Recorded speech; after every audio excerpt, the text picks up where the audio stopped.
자, 오늘 우리는 지난 시간에 이어서 요한계시록 7장 9절부터 17절을 살피겠는데,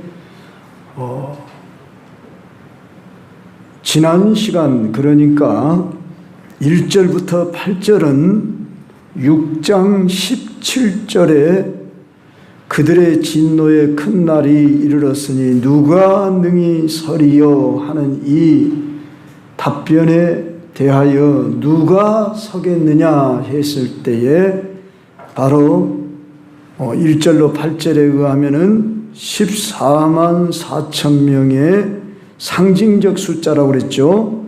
그랬을 때 구약적인 그런 언어로 이해할 때에 입맞은 자들 각 지파마다 12,000명씩 12지파가 인을 맞았다 했을 때 그 이스라엘은 모든 주 안에 거하는 새 이스라엘 백성을 예표하는 구약적인 용어를 사용한 것입니다. 그랬을 때에 그 14만 4천 명은 구원받은 백성들의 총수를 가리킨다, 그렇게 말씀했습니다. 바로 누가 주 앞에 설 수 있겠느냐 했을 때 바로 하나님의 입맞은 백성 14만 4천 명이 설 수 있다. 그 14만 4천이란 저 신천지에서 말하는 자기들의 숫자가 아닌 예수님 이전의 구약 백성들은 물론이고 또한 예수님 이후에 참 구원받은 장차올 이제 예수 그리스도께서 이 땅에 재림하실 때까지 구원받을 총수를 가리킨다는 사실을 오늘 9절에서 아무도 능히 셀 수 없는 큰 무리가 나와 했을 때 여기 아무도 능히 셀 수 없는 큰 무리가 상징적인 14만 4천과 동일한 사람들을 가리킨다 하는 것입니다. 그러면 오늘 9절부터 17절은 무슨 말씀이냐 하면은 왜 그들이 구원을 받을 수 있느냐 하는 이러한 이유에 대해서 설명해 주는 것이 오늘 9절부터 17절입니다. 그러니까 1절부터 8절에서는 누가 구원을 받느냐 했을 때에 진노 가운데서도 구원받을 자는 하나님의 인을 맞은 자다, 이런 말씀으로 말씀했다면 오늘 본문에서는 누가 구원받느냐.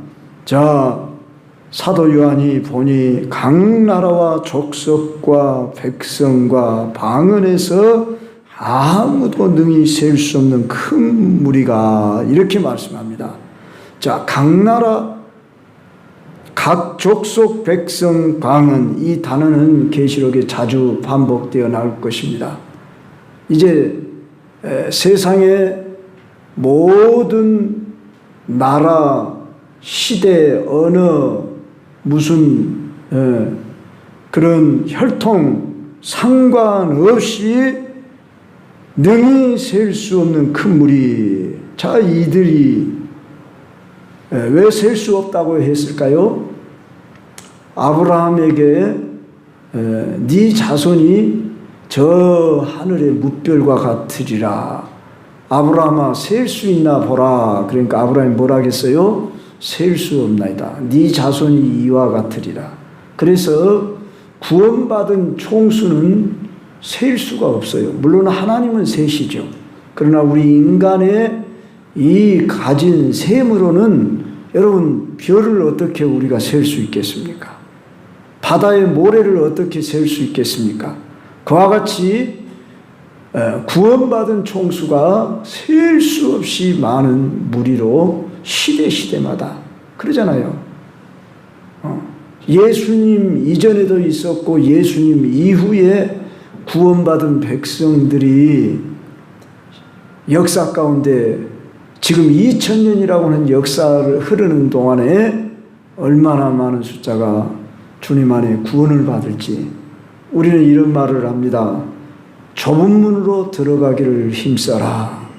구원 얻는 자가 적습니까? 물을 때 좁은 문으로 들어가기를 힘써라 그랬습니다. 그 말은 세상에 사는 사람들 중에서 구원받는 수는 정말 적습니다. 좁은 문으로 들어가야만 들어가는 그런 사람들로 보여집니다. 그러나 이제 천국이 완성된 그 나라에서 볼 때의 그 숫자는 셀 수 없는. 그래서 여러분들도 안심하시고 우리가 구원을 얻을 수 있다는 것은 어떤 사람들은 처음 예수님을 믿을 때는 예수 피로 구원을 얻고 그 다음에는 내 행위로 구원을 얻는다. 이런 궤변을 늘어놓으면 이거는 우리 주 예수 그리스도의 십자가의 공로 은혜를 이것은 완전히 그 뭐 하는 거라고 해야 되겠어요? 무시하는 행위고 예수 그리스도의 십자가의 도가 죄 사함만 주는 그런 능력만 있겠습니까? 죄 사함뿐만 아니라 우리를 구원으로 충분히 이끌 수 있는 능력이고, 그러니까 그 다음 우리가 구절을 계속 살펴보면 알지만 그들은 흰옷을 입고 손에 종려 가지를 들고 보좌 앞과 어린 양 앞에 서서 그랬는데, 이 흰옷 입은 자가 누구냐 이렇게 장로 중 하나가 요한에게 물으니까 요한이 뭐라고 그럽니까? 14절에서 내 주여 당신이 압니다. 그러니까 그 장로가 다시 대답하기를 이는 큰 환난에서 나오는 자들인데 어린 양의 피에 그 옷을 씻어 희게 하였다 그랬습니다. 그래서 먼저 이 말씀을 해석하고 적용해 보십시다.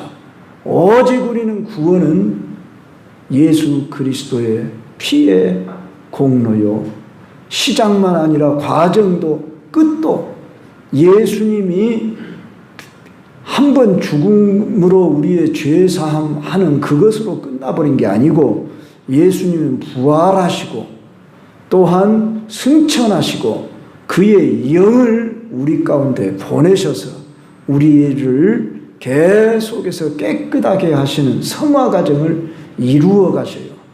그래서 구원파들이 주로 말하는 것이 뭡니까? 구원받았습니까?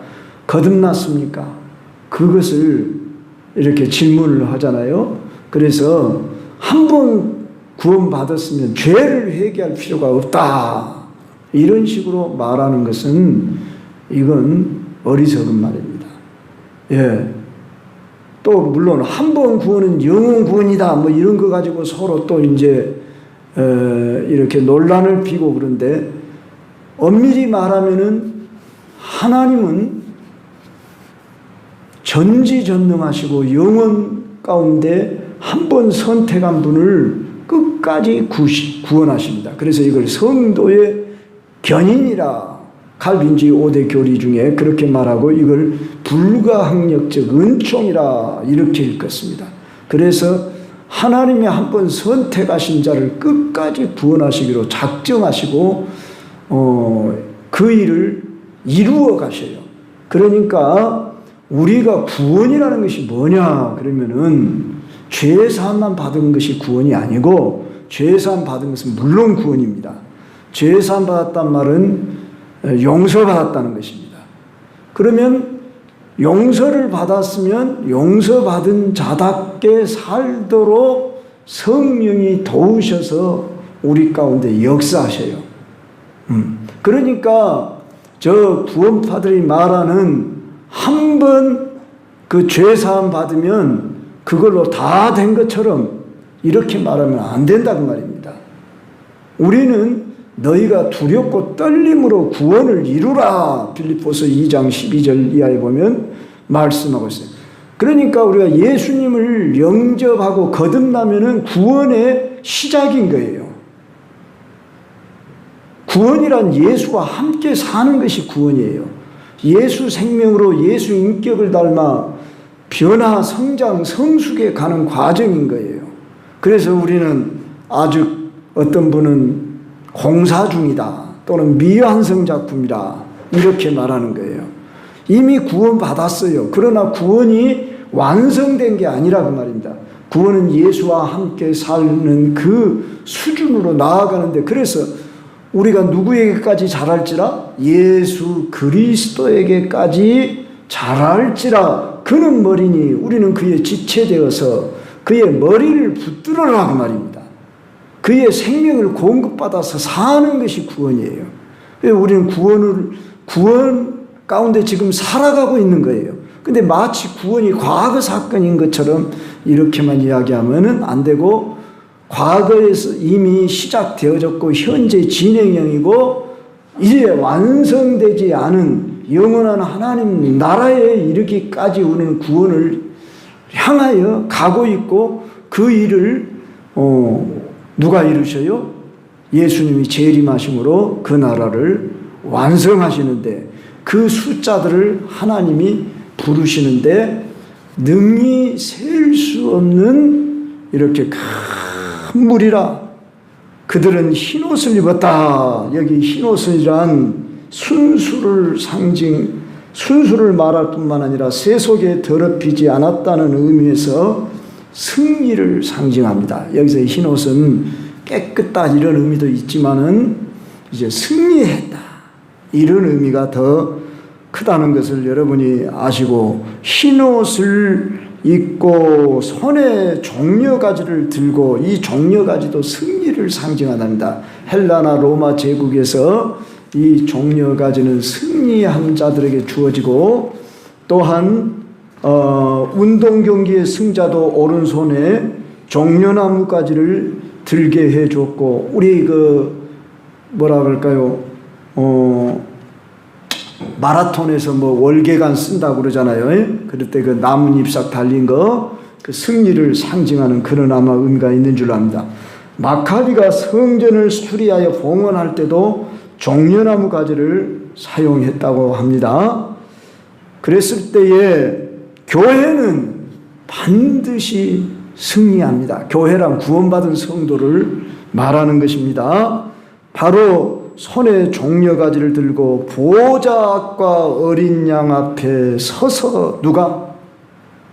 구원받은 우리가 보호자 앞과 어린 양은 예수잖아요. 예수 앞에 선대요. 자, 우리가 이미 계시록 4장과 5장에 의하면은 누가 그 앞에 있습니까? 장로들과 네 생물, 24장로 네 생물, 그리고 수많은 천사들이 보호자 어린 양 앞에 선다겠는데, 자, 우리도 그 앞에 서게 된다 그 말입니다. 물론 거리 간격은 있을지 모릅니다. 그런 것들이 자세하게 나와 있지 않기 때문에 이제 우리도 보호자가 어린 양 앞에 서서 큰 소리로 외쳐, 우리 10절 한번 같이 읽읍시다. 구원하심이 보좌에 앉으신 우리 하나님과 어린 양에게 있다. 복음성가의 가사지요. 물론 이 가사의 말씀을 가지고 복음성, 구원하심이 보좌에 앉으신 우리 하나님과 어린 양께 있도다. 그러면서 우리가 복음성가 부르는 것이 바로 이 근거예요. 우리가 하늘나라 영원한 천국에 이르렀을 때 이 찬양을 이제 그 어떤 찬양의 그 가사를 꼭 이렇게 부른다고 보기보다는 이런 성격을 가진 그런 가사의 내용의 기쁨의 찬송을 부를 것이다. 자, 그럴 때 모든 천사가 보좌와 장로들과 네 생물이 주위에 서 있다가 보좌 앞에 엎드려 얼굴을 대고 하나님께 경비하여 이르되, 12절 봅시다. 아멘. 찬송과 영광과 지혜와 감사와 존귀와 권능과 힘이 우리 하나님께 세세토록 있을지어다. 아멘 하고 이렇게 영광송을 올려 드리고 있다. 그런 말씀입니다. 그러다가 장로 중 하나가 응답하기를 이 흰 옷 입은 자들이 누구며 또 어디서 왔느냐 그렇게 물었을 때에 14절에서 이는 큰 환난에서 나오는 자들인데 어린 양의 피에 그 옷을 씻어 희게 한 자들입니다. 자, 여기 큰 환난에서 나왔다 했을 때 이 큰 환난을 세대주의 전천년주의자들이 말하는 주님의 재림 이전에 있을 7년 대환난을 가리킨다고 이렇게 해석을 한데 그건 문맥상으로도 옳지 않습니다. 지금 구원받은 사람들이 셀 수 없는 많은 큰 무리라고 했습니다. 그들이 큰 환난에서 나왔다고 할 때 7년 대환난 때만 나온 사람을 가리킨다는 말이 앞뒤 문맥에도 안 맞습니다. 우리 성도들은 이 세상이 환난이 가득한 세상입니다. 그래서 여기서 말하는 환난에 당한 사람들이란 바로 소아시아 7교를 비롯하여 모든 그리스도인이 겪는 박해와 시련을 가리킵니다. 여기서 나오는 사람들은 현재 분사형으로 계시록의 독자들이 환난을 계속 당하고 있음을 강조하고 있습니다. 그러니까 그때 당시 성도들은 물론이고 오고 오는 세대, 셀 수 없는 큰 무리들이 구원을 받았다고 했을 때에 그들이 어린 양의 피에 그 옷을 씻어 희게 되어졌습니다. 우리가 이 세상에서 신앙생활 똑바로 하려면은 환난을 당할 수밖에 없습니다. 예수님이 제자들에게 너희가 세상에서 환난을 당하나 담대하라 그랬습니다. 왜 예수님 믿는데도 이렇게 고난이 있다요? 예수 믿으면 평안이 있고 뭐 심지어 복 받습니다 그러더만 예수님 믿어도 그냥 심지어 좀 속된 말로 복행이는 나는 이렇게 환난 시련이 많다요. 심지어 우리 믿음의 선배들은 어땠어요? 일제시대 때 박해받고 순교당했습니다. 6.25 사변 때 손양훈 목사님 순교당했습니다. 그 외에 저기 염산을 비롯해서 또 저기 영암에 제가 그 갔던 교회들 주변이 가만히 보니까 순교당한 분들이 많네요. 그 주변에 영암 거기 교회도 그 순교당한 그런 성도들이 많습니다. 우리가 오늘 지금 이 시대를 살아가는데 박해받는 이들이 지금도 여전히 순교를 많이 당하고 있습니다. 이슬람권들, 공산권, 당장 우리는 북한 사람들이 순교당하고 있지 않습니까? 예수 믿는 거 발각되면은 감옥 들어가고 뭐 죽임당하고 그렇습니다. 자, 그래서 그들만 구원 얻는다 그런 말이 아니죠. 우리는 꼭 순교당하는 것만이 환난을 당하는 게 아니라 우리는 크고 작은 여러 가지 시험을 당하고 참 믿음 안에 살려고 하면 고난을 겪어야만 하는 것입니다. 그러므로 여러분이 담대하라 그랬습니다. 여러분 두려움 없이 내게 고난이 따르는 것을 우리 부끄러워하지 말고 이 믿음을 지키도록 해야 합니다. 그럴 때만이 우리가 주 앞에 설 수 있다 그런 말씀입니다. 그런데 바로 그들이 이제 지금 오늘 이 모습은 천상의 모습입니다. 이 땅의 모습이 아닙니다. 하나님의 보좌 앞에 그들이 서서 뭐라고 하는가 15절 보십시다. 그의 성전에서 밤낮 하나님을 섬기매. 우리가 영원한 천국에 가면 뭐 하느냐? 섬긴다고 말이에요. 찬양하고 감사. 어떤 분은 맨 찬양만 해요. 얼마나 힘들까요? 또 이런 분이 있어요. 피곤하지도 않고 지치지도 않고 거기서는 오늘 여기서도 말씀하고 있잖아요. 보좌에 앉으시니가 그들 위에 장막을 치시니 이 말씀도 잘 이해를 해야 합니다. 장막을 친다. 이 말은 매우 구약적인 배경 아래에서 이해해야 합니다. 자, 구약 백성들은 뭐 하며 살았습니까? 장막 치며 살았습니다.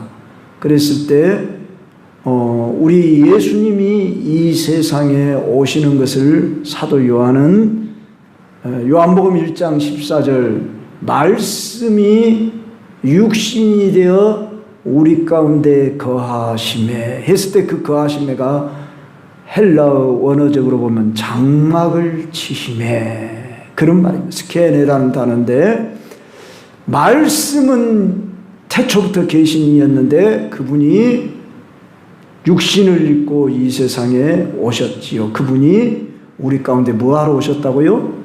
장막을 치러 오셨다. 같이 살고 싶어서 오셨다.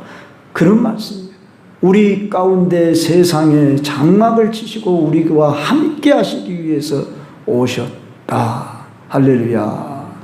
그래서 구원받은 백성들의 그 구원의 은총의 상태를 장막을 치신다 이렇게 표현한 것입니다. 그랬을 때 그들이 다시는 줄이지도 아니하고 목마르지도 아니하고 해나 아무 뜨거운 기운에 상하지도 아니하리니.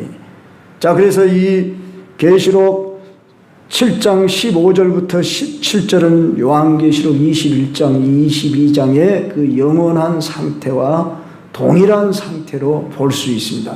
계시록은 순서대로 이렇게 그 연대기적으로 그대로 나아가는 것이 아닙니다. 모든 계시록 학자들은 다 이것은 기본으로 이야기합니다. 그래서 어느 부분에 가서 멈춰서 또 뒤에 우리가 볼 때 뒤에 있는 것이 앞으로 오기도 하고 앞에 있는 것이 뒤로 가기도 하고 그때 이런 것을 무슨 기법이라고 해야 할는지 모르겠습니다만은 그런다는 것을 여러분이 아시고, 자, 이 지금 요한계시록 7장은 6인이 끝나고 7인 7번째 인이 있는 그 막간 사이에 이 말씀이 우리에게 소개되고 있는 것입니다. 자, 그랬을 때에 이 15절로 17절은 새하늘과 새 땅 영원 천국에 이르게 될 때에 이루어질 모습이다.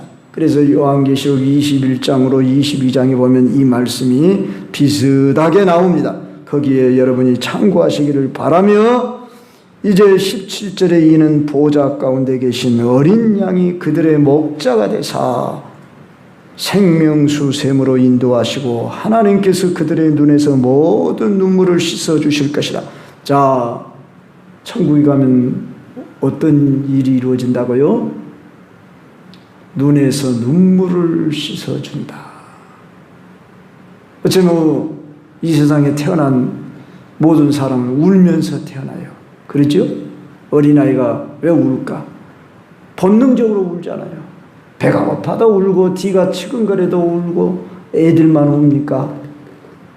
자라나면서 우리는 어떻게 보면 울며 자라고, 또 나이가 먹어 우리가 뭐 이런 직접 달구똥 같은 눈물만 쏟아져서 눈물이 아니라 마음속으로 울고 근심하고, 이런 어떻게 보면 이 땅에서는 수고와 슬픔뿐이라, 인생은 70이요 강건하면 80이라도 수고와 슬픔뿐이라 했듯이 눈물이 끊일 수 없는 그러한 삶이지만 그 눈에서 눈물을 씻어주자. 할렐루야. 그래서 우리는 영원한 하나님 나라, 그 나라 사모하며 이 땅에서, 그러면 어떻게 살아야 할까? 그러니까 빨리 가자. 그리고 그럴 사람 빨리 그냥 얼른 나 데려가 주세요. 그렇게 말해야겠죠? 아멘 소리는 아무도 안 하네요. 그게 정상이에요. 안 해야죠. 우리는 왜요? 우리의 생명의 모든 것은 하나님이 주관하시고 호흡이 있는 자마다 여호와를 찬양하라 했듯이, 물론 너무 몸이 힘들고 고통스럽고 그런 분들은 빨리 나 데려가 주세요. 그렇게 기도할 수 있겠죠. 그러나 나는 아직 사명을 다하지 못했습니다. 그렇게 생각되신 분들은 왜 우리는 살아야 합니까? 우린 분명해야 합니다. 여기에 대한 아직도 답을 가지지 못하면 정말 우리는 주님이 나를 부르신 목적을 알아야 하지 않겠어요? 우리를 거듭나게 하신 목적, 우리는 주의 나라 복음 전해서 그 나라에 갈 영혼을 한 사람이라도 더 인도해야 하지 않겠습니까? 예수님이 베드로에게 무슨 질문했습니까? 네가 이 사람들보다 나를 더 사랑하느냐? 나를 사랑하느냐고 이 3번 질문을 반복할 때마다 내 어린 양을 먹이라, 내 양을 치라, 내 양을 먹이라. 제가 여기 서 있는 목적도 제게 그것이 내적으로 감동적으로 들려왔기 때문에 인생에 가장 가치 있고 보람된 일이 영혼구원이다. 하나님이 살아계시고 천국과 지옥이 있다면 이 땅에서 가장 가치 있는 보람된 일이 뭐냐? 나는 돈 버는 일보다도 영혼 건지고 살리는 일이, 이 일이 나에게 주은 사명이라고 생각한다. 저는 오직 이거 한 가지였어요. 그건 제가 만들어낸 것이 아니라 성령이 저를 그렇게 강권했어요. 사도 바울이 그렇게 말했잖아요. 내가 만일 미쳤어도 주를 위한 것이요 만일 너희를 위해도 내가 즉 미쳐도 너희를 위한 것이다. 하나님의 사랑이 나를 강권하는도다 했어요. 그랬듯이 우리가 이 땅에서 할 일은 내가 저 영원한 천국에 하나님 보좌 어린 양 앞에서 그 찬송 영광, 다함이 없는 그 큰 영광 아래에서 오늘 여기 다시는 줄이지도 않고 목마르지도 않고 해나 아무 뜨거운 기운에 상하지도 않고 보좌 가운데 계신 어린 양이 그들의 목자가 되고 생명샘으로 인도하여 그 눈에서 모든 눈물을 씻어주실 그날을 바라보며 우리가 이 땅에 살아가는 방황하는 영혼들, 불쌍한 영혼들, 목적의식을 잃고 살아가는 사람들, 여러분 저들을 볼 때 우리가 주님의 마음의 심적으로 봐야지 않겠습니까? 얼마나 이 사람들이 피곤합니까? 지쳐 있습니까? 방황합니까? 여러분 우리는 우리 자신만을 위해서 살 수 없는 사람들이잖아요. 우리는 내 문제가 다 해결됐다고 믿어야 합니다. 왜요? 죄 문제 해결됐으면 다 된 거 아니에요? 너는 의롭다. 치유받았다고요. 믿음으로 의롭다. 흰옷을 입혀줬다고요. 오늘 여기서 말씀하고 있잖아요. 어린 양의 피에 그 옷을 신는. 자, 참 이게 역설적인 표현이에요. 피로 어떻게 옷을 희게 해요? 피를 묻히면 빨개져야지. 그런데 희어졌다고 말이에요. 이것은 이제 구약적인 그 용어 속에서만 옷을 깨끗게 씻는다는 것은 영적 순결을 말하는 것이지요. 그러니까 우리가 의롭게 되는 것은 오직 예수 그리스도의 피권세. 그 외에는 없어요. 그래서 우리는 예수 피를 뭐라고 그러죠? 보혈.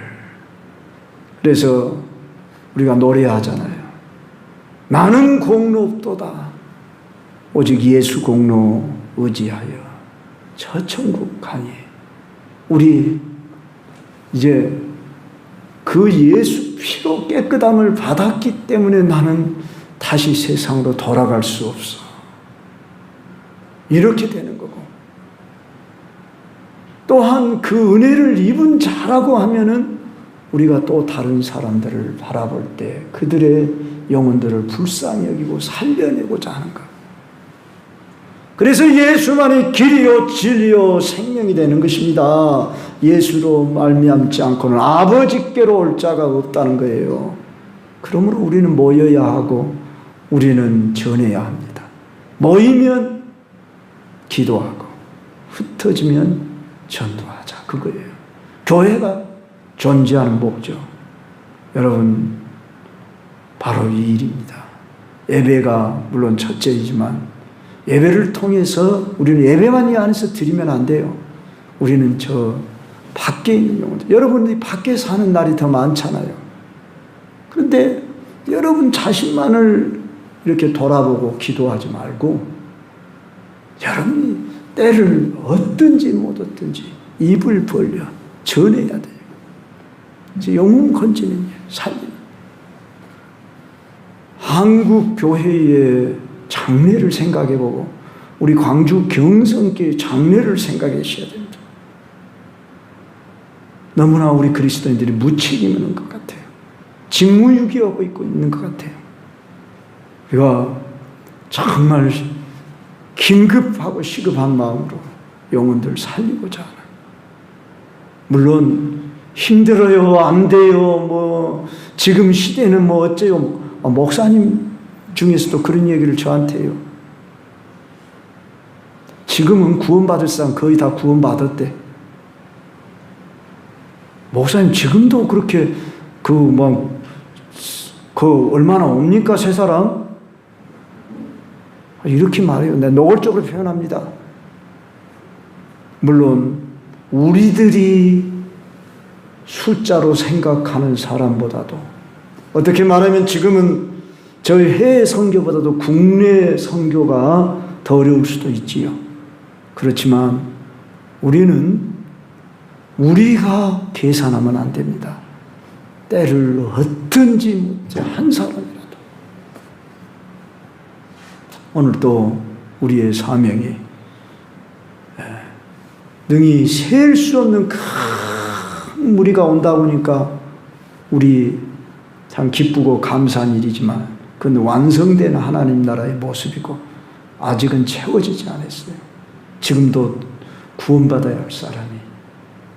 우리 예수님 보실 때 뭐라고 말했어요? 눈을 들어 밭을 보라. 희어져 추수하게 되었도다. 할렐루야. 오늘 또 여러분들의 이 안목이 정말 주님의 마음으로 볼 수 있고 그들을 강건하에다가 내 집을 채우고자 힘쓰고 애쓰는 우리 광주 경성교우들 다 되시길 주의 이름으로 축원합니다.